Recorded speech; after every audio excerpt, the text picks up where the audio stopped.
หนึ่งหัวข้อที่เราสนทนากันนั้นก็คือการริเริ่มเป็นธุรกิจหรือการสตาร์ทอัพเป็นธุรกิจนั่นเองจะมีอย่างท่านทางนี้เราก็มีนักศึกษาไอทีนักศึกษาสายซอฟต์แวร์ยนต์นักศึกษาไฟฟ้านักศึกษาเคหะสถานนักศึกษาบริหารธุรกิจเจ้าคิดไหมพอว่าจบไปพวกเราอยากจะเห็นยังอะไรสร้างคำถามจะมีบอซีหนึ่งขึ้นได้เลย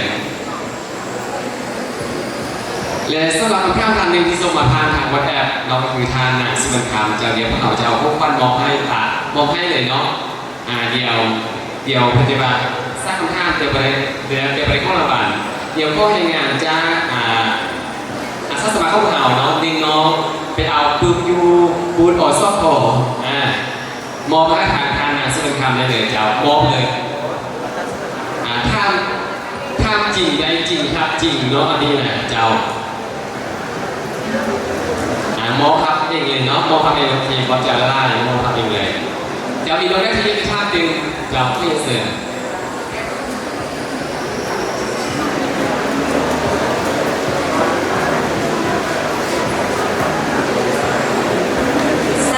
ก่อนจะเข้าไปสู่คำถามเนาะปัจจุบันเนาะท่านมีธุรกิจจักรแผนกการของเราสิเนาะและสิห้าปอบรรดาน้องๆที่มากำลังสิจบนี่เนาะห้าฝึกงานหรือถ้าเป็นพนักงานก็ได้และถ้าท่านจะห้าบุคคลคนนั้นเนาะหรือว่าน้องที่จะมีโอกาสได้เข้าไปเฮ็ดเรียกกับทางนายเพิ่นเนาะจะเป็นบุคคลแบบใดท่านพิจารณาจ้ะครับเด้อครับคือตัวนี้ครับเราสักงานกันครับพวกนี้จำนวนจำกัดแต่ครับสำหรับคนที่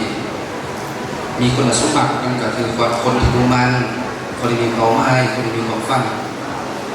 ที่อยากจะไปเห็นเราความรู้เรื่องเงินที่ให้อยู่แล้วปิดกันค่ายตอนหนึ่งก็ให้ไปละ5 ล้านขาอย่างนั้นมี30 ตอน10 คูณขานั้นเลยมีคนใดได้ก็จัดกันแต่ค่อยค่ายปิดกันมาแล้วก็ม้วนก็สงครามเนาะก็ด่าลูกค้ากันแล้วรายละเอียดแต่ถ้าผ่านได้สนใจนะครับสมัครก็ไปติดตามเพจอาสาริมาซาบีเคกันได้หรือว่าเพจคิดพวกคนเจริญความสำเร็จกันได้มีคนติดตามกันได้อยู่เราดูประเทศเป็นหลักมือครับที่เขาหลักเส้นครับจะเป็นว่าอาสาริมาซาเป็นเนี่ยต้องการทำงานเรื่องคู่ดูงานที่ได้ไล่ตำแหน่งอยู่สิ่งที่พวกเขาทำมาทานต้องการทุกคนแบบได้แต่สิ่งที่มันต้องการนั่นก็คือคนดูมันซื่อสัตย์เราจะมีความฝันมีเป้าหมายแต่ถ้าไปเจอท่านตัวไปบ้างเพื่อนเลือกสร้างค่าวิสาเหตุบอเพื่อนเลือกข้อค่ายเปลี่ยนก็พอข้อบอกเปลี่ยนก็พอได้บอกถ้าว่าค่ายเปลี่ยนเป็นตัวเรื่องมาร์เก็ตติ้งการบริการพวกเจ้ามันได้บอพอเสร็จเลยวัน5 เดือนที่สำคัญที่สุดนั่นก็คือเมื่อเช้าพอได้หลุดไปแล้วข้อการนำสายขบาทักษะชีวิตเป็น soft skill เนาะตัวนั้นฉะนั้นทุกคนต้องมีประจำตัวนะเรื่องของตัวนี้ฉะนั้นทุกคนที่เดี๋ยวนี้มีโอกาสที่จะไปเรียนกับเพื่อนใดรวมทันพิธีกรส่งทานด้วยกันเนาะเดี๋ยวพวกเราบำนาญพอแนะนสมัครติดตามนักเวทีอะไรแต่ไปเฮ็ดเบียร์เนี่ยก็ได้ไปเฮ็ดติ่งล้วงหรือว่าเฮ็ดมีลูกค้ากับทานลูกค้าเฮ็ดเบียร์ค้าทานแล้วพวกทานกับพวกเนี่ยลูกน้องข้าพเจ้ามีแต่ลูกค้าไปฝึกทักษะเดี๋ยวข้าจะสอนให้คนรอแบบไหนอยู่ในก้อนแบบไหนสร้างแห่งจูงใจแบบไหนสร้างแห่งผู้ได้ลูกค้าแบบไหนจับจ่ายส่วนนี้มีส่วนลดเท่าไหร่มีแท่นแดงนี้แท่นแบบได้คือตัวนี้มันเรื่องบริษัทมันมีอยู่แล้วไว้ลูกค้ายากที่จะไปเรียนรู้อยากจะมีรายรับเพิ่มนอกเนื่องจากเรื่องเรียนแล้วเป็นเวลาว่างเรียนกับทักษะได้อีกทีนึงน้องเรามีคำถามบอเมื่อฝากมาแล้วมีผมสนใจบอจะถามเพื่อนโอเคเรามีแล้วเนาะเดี๋ยวก็เรียนในการเรียนหน่อยกันนึงคือพมาเรามี3 คำถามเนาะตอนนี้มี1 คำถามแล้วยังอีก2ด้วยสวัสดีน้องชื่อว่าซีบีสายวันแก้วน้องมีคำถามแนวทางผ่าน เรียงคำเนาะว่าก่อนทานที่จะเฮ็ดธุรกิจนี้ทานเฮ็ดเบียร์คนเดียวหรือว่าทานเฮ็ดเบียร์เป็นกลุ่มเนาะ เฮ็ดเบียร์อันดับแรกก็คือ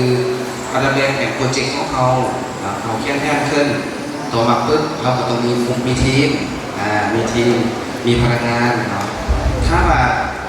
ทุกทางสามารถที่เข้มแข็งเก่งๆไงผ่านสมัครระดมทุนจากนักลงทุนใดแต่โปรเจกต์เป็นของเราสตาร์ทอัพเป็นการระดมทุนผู้อื่นมาโปะแล้วแบ่งปันผลตามสัดส่วน SME คือธุรกิจขนาดน้อยเป็นทางเราเองค่ายเฟอร์ค่ายเฟียค่ายนี่คือแบบ SME แต่ว่าตัวสตาร์ทอัพนี่คือการคนได้เก่งเนี่ยเข้มแข็งขึ้นให้ชัดเจนแล้วก็สามารถระดมทุนได้แต่ขาดต้องเป็นคนที่น่าเชื่อถือเราแท้ทำจริงต้องมีคุณธรรมครับเห็นเราสามารถระดมทุนได้เช่นระดมทุนจากไหนจากพี่น้องเราก็ได้จากลุงจากปลาจากคนดีต้องการอธิบายเขาจะว่า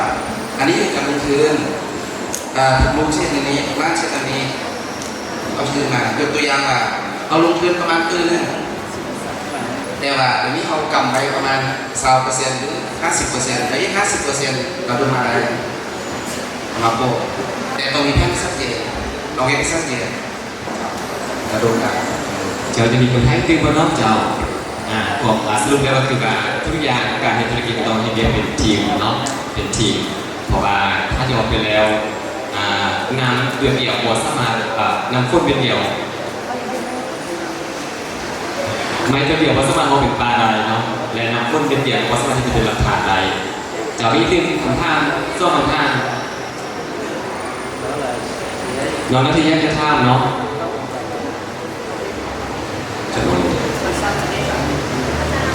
มีติโมนี่มีทางด้านล่างเลย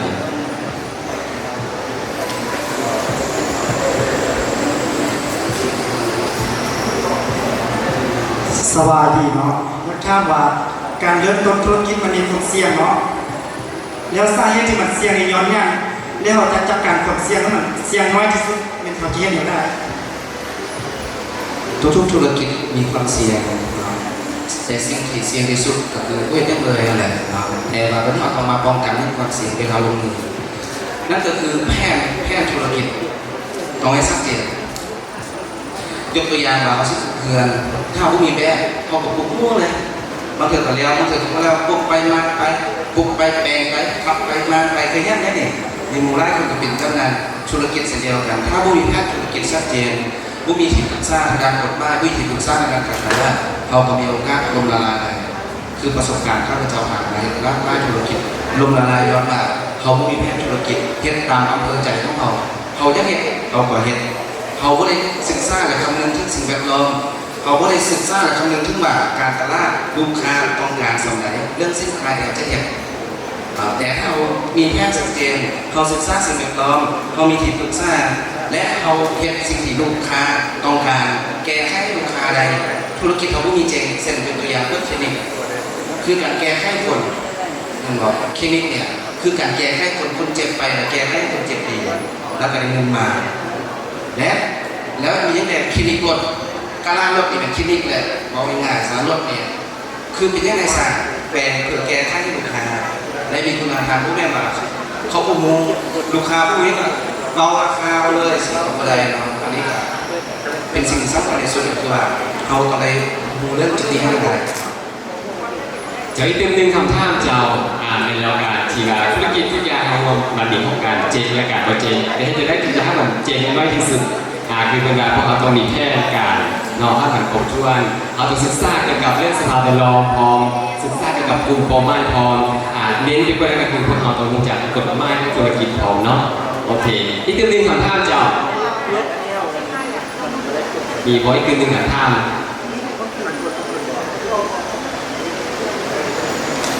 อีกเรื่องหนึ่งคำท่ามเจ้า